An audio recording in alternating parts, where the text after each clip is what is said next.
Hello everyone! Welcome sa ating unang example about homogeneous equations.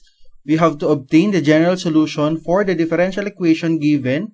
We have x squared plus y squared dx plus 3xy dy is equal to 0. Para ma-apply natin yung methods ng homogeneous equation, we have to check first if our equation is indeed homogeneous. Kailangan lahat ng terms pare-pareho tayo ng degree. So we have here, first term, we have x squared, meron siyang degree of 2, and then we have y squared, degree of 2 din, then proceed tayo kay 3xy, x is raised to 1, and y is also raised to 1. So pag pinagsama sila, etong term na to is also on degree 2. Kung gusto nyong maging mas sigurado, you may check it by changing yung function of x and y nito as function of lambda x and lambda y. Pinakita ko yon on our previous tutorial. Nasa description yung link.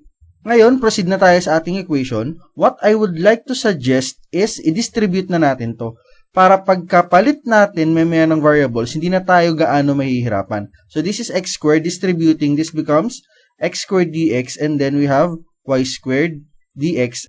Eto, this is still the same. Then for homogeneous equation, we have to select ano ba yung mas simple na function, yung kasama ba ni dx or yung kasama ni dy. In this case, mas simple to. So we will be letting our y be equal to vx, and then getting its derivative kasi kailangan din nating palitan si dy. We have dy.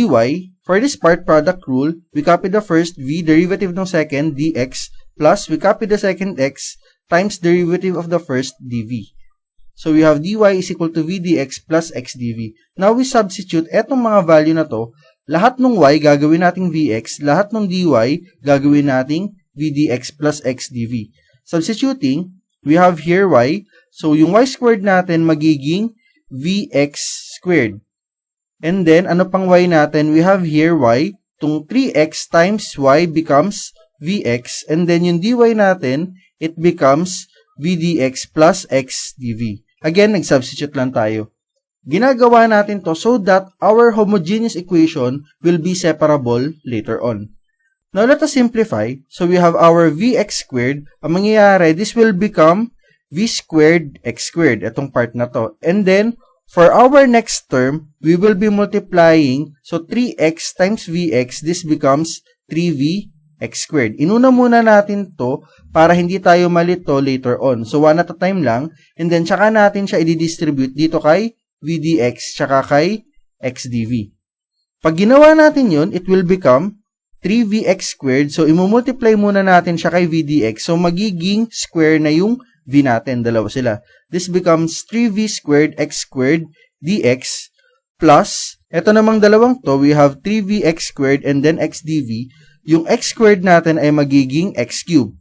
Multiplying them, it becomes 3vx cubed, and then wag kalimutan si dv, all is equal to 0. Then let us simplify. Yung kaya nating i-simplify, we have here v squared x squared dx tsaka 3v squared x squared dx. Adding them will result to 4v squared x squared dx. Meron pa bang kayang i-simplify? Ngayon, pagsamahin natin lahat ng common terms. We have here, etong dalawang terms na to, common si x squared tsaka si dx. So, let us factor out x squared first. Pinactor out si x squared and then si dx. Hiniwalay na lang natin sila. Anong natira dito? We have 1. And then, pag dito, sa part na to, nung nawala na si x squared tsaka si dx, ang natira naman ay si 4v squared. Now, the operation between the terms is just multiplication. Dito tsaka dito. Now, we can proceed with our separation. For our dx, kailangan ang kasama niya lang ay function of x. So, kailangan nating tanggalin si 1 plus 4v squared. And then dito naman, this is dv, kailangan nating tanggalin yung function of x. So, we will be removing x cubed. To do that, let us multiply both sides of our equation by 1 all over 1 plus 4v squared, eto, times x cubed. Ang mangyayari dito sa ating first term, mawawala si 1 plus 4v squared. Ang natira ay si x squared all over x cubed. And that is just equal to 1 all over x and then si dx. For our second term, mawawala ngayon si x cubed. Ang natira naman is 3v dv, and then this is over yung denominator dito which is 1 plus 4v squared dv. To check if separable na siya, we have our 1 over x, this is a function of x. We have this 3v all over 1 plus 4v squared, function of v, kasama ni dv. Then, okay na siya. We may proceed to getting yung integral ng ating buong equation. Ito na yung sasolve natin to get the solution of our DE. Now, nasa integration process na tayo. Let us solve this. We have our dx over x, madali na to. So, this is just ln of x. Ito naman, kailangan din natin siyang gawa ng paraan. So, anong pwede natin gawin? Let us look at the denominator first. We have our 1 plus 4v squared. And then, kapag kinuha natin yung derivative niya, this is 8v dv. Magagawa natin ng paraan sa numerator na makapag-produce tayo ng 8v dv. So, it may lead to ln. So, ang gagawin natin, we let u be this denominator, 1 plus 4v squared. And then, kunin natin yung derivative niya. Derivative of u is just du. Ito again, constant. And then, applying power rule of differentiation, ibababa natin si 2. So, 2 times 4 is 8v dv. Then, checking our given, we have v dv. Kaso, ito ay 8v dv.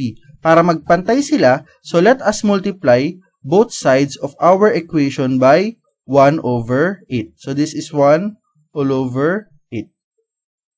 Then, doing that, mawawala ngayon dito si 8. So, this becomes 1 over 8 du is equal to v dv. Ngayon, makikita na natin yung v dv natin, etong part, pwede na natin i-substitute si 1 over 8 du. And then, dito sa ating denominator, yung 1 plus 4v squared, i-substitute na natin yung value ng u. Doing that, eto na si 1 over 8 du, that is equal to v dv, and then yung denominator natin is equal to u. Then, ilabas lang natin yung constant natin na 1 over 8. So, this becomes dx over x plus 3 over 8. Ang natira sa loob ay si du all over u. Then, etong dalawa ay leading to ln na. So, the integral of dx over x is just equal to ln of x and then plus 3 over 8. Integral of du over u is equal to ln of u. And then, kumuha tayo ng integral kaya maglalagay na tayo ng ating c. To simplify further, tanggalin natin yung fraction. Let us multiply both sides of our equation by yung nasa denominator natin na 8. So, multiplying both sides of the equation by 8, this will become 8 ln of x plus 3 ln of u is equal to c. C pa rin siya kasi 8 is a constant, c is a constant. Pag pinag-multiply natin siya, the answer is still a constant. Then, applying power rule sa logarithm, we have our 8 here, tsaka yung 3 natin na constant. Ang pwede natin gawin sa kanila is, pwede nating iusod as exponent nung nasa loob ng ating logarithm. And then, as you observe, pareho silang ln. The operation between them is addition. By rules of logarithm again, if you have sum ng dalawang ln or dalawang logarithm, you may make them as products. Kaya ang mangyayari, this is ln, x raised to 8, imumultiply natin dun sa u natin raised to 3. So, this becomes ln of x raised to 8, inangat natin, and then yung addition, magiging multiplication, u raised to 3. And then, ginawa ko na siyang ln of c. Kasi again, the ln of a constant is still a constant. Bakit ko kailangan gawing ln both sides? Kasi, if I do that, pwede kong gawing exponents both yung nasa left side at nung right side ko na ang base natin is si e. If I make them like that, so ang gagawin natin is exponent sila, ang base natin is e, then I can extract yung value nung nasa loob ng ating ln. Kaya ang maiiwan na lang is si x raised to 8, and then ang u natin, that is 1 plus 4v squared. Kaya this becomes 1 plus 4v squared cube. And then still, this is e raised to ln, this becomes c. Then, isimplify pa natin siya kasi nasa v pa siya, wala pa siya sa x and y na original na given natin. Doing that, since nilet natin si y as vx dun sa mga naunang steps natin sa ating homogeneous equation, then solving for the value of v in terms of x and y, then let us multiply both sides of our equation by 1 all over x. Then, ang value ng v natin will just become y all over x. Then, isa-substitute na natin yung value ng v dito. Then, it will become x raised to 8 times 1 plus 4. And then, yung v squared naging y over x squared. And then, lahat ng to ay naka-raise sa 3. And then, i-distribute natin yung exponent natin both sa numerator at sa ating denominator. Simplification process na lang ginagawa natin. So, this becomes 4 times y squared all over x squared. So, kung mapansin natin, we have our denominator x squared, tapos nag-a-add tayo ng isang whole number. For us to proceed with our operation, pwede natin gawin na x squared. So, this is x squared all over x squared. This is just equal to 1. Plus, ito pa rin yung nasa pangalawang term natin. Pagkatapos natin gawin yun, pwede na nating i-distribute yung ating exponent na 3 both sa numerator and sa ating denominator. It would look like this. So, we have x squared plus 4y squared. Etong buong to, and this is cube. And then, yung nasa denominator natin, this is x squared raised to 3. X squared raised to 3, that is equal to x raised to 6. Ang kagandahan nangyari dun, the operation between our x raised to 8, tsaka etong terms na to, ang denominator ay x raised to 6 is multiplication. So, we can perform x raised to 8 divided by x raised to 6. And that is just equal to x squared. So, this part, x raised to 8 all over x raised to 6, that is equal to x squared multiplied dito sa ating x squared plus 4y squared raised to 3 is equal to c. And this is our simplified final answer.